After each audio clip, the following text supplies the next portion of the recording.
Hey everyone, in this video I'll show you how to bypass the Microsoft account requirement when setting up Windows 11.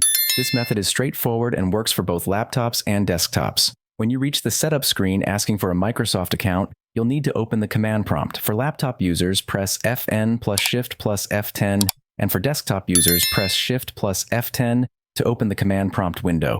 Once the command prompt is open, type ncpa.cpl and press enter.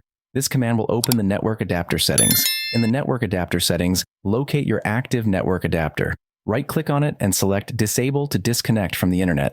This step is necessary because the setup process requires an internet connection to verify the Microsoft account. After disabling the adapter, minimize the network settings window and return to the command prompt. In the command prompt, type following and press enter. Your computer will restart automatically and take you back to the Windows 11 setup screen.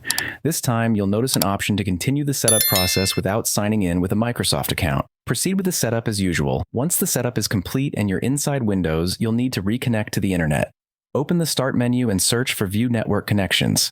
In the Network Connections window, find the disabled network adapter, right-click on it and select Enable. This will reconnect your computer to the internet, and that's it. You've successfully bypassed the Microsoft account requirement during the Windows 11 setup. If you found this guide helpful, don't forget to like this video and subscribe to my channel for more tech tips. Thank you for watching.